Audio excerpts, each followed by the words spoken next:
part of the terror they are applying on us, the psychological terror. And the fourth guy was Evyatar, and he was looking straight into the camera, lying on the floor. He was terrified. Like, it was, I never saw someone that scared in my entire life. You could see the fear, primal fear in his eyes. And right next to him was Guy Gilboa Dalal, his childhood friend who went with him to that festival, also tied up and confused. And just to see Evyatar, I felt like somebody's piercing my guts, and I felt it from the top to bottom, like I'm going to explode from anger and frustration and helplessness.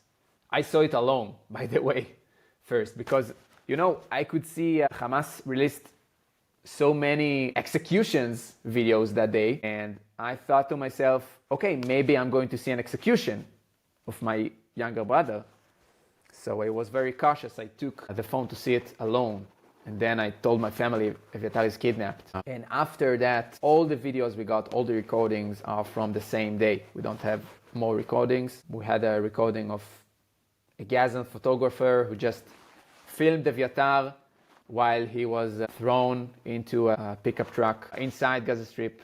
And you could see the civilians around trying to beat him. And later, the army gave us footage from the kidnapping area, from the festival, where the terrorists wore their head cameras or chest cameras. So we actually saw how they took Evyatar from the bush he was hiding, and how they dragging him on the road, on the main road, and there are dozens of those videos. It's important to note that the same people who are complaining that they don't have enough humanitarian aid are many of the people who are cheering and applauding and actually beating your brother. Yeah. Beating Those people Evyatar. are the same people that are getting humanitarian aid from Israel.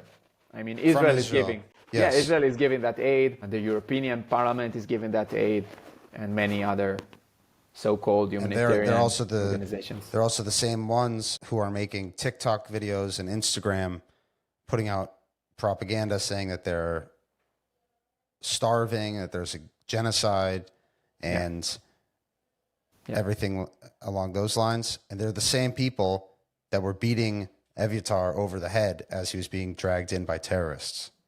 Just so the world understands what we're dealing with here.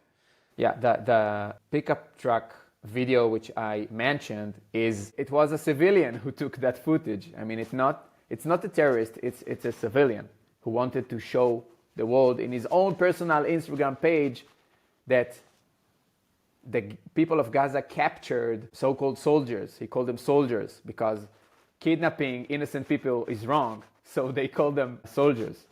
Well, I think also it's a step further. It's basically because Israel is a conscripted army and majority of Israeli citizens contribute to the army or Shirut Limi. I'm not going to talk about the Haredim right now, but that they try to say that because someone may or may not have at one time been a soldier, therefore they classify them as a soldier.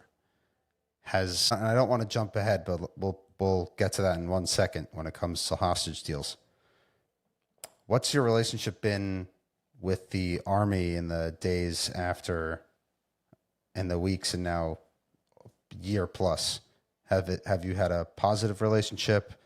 Are you angry? Have you been having good contact and getting information as you guys want? First, I'm angry about how the army operated the borders till October 7th.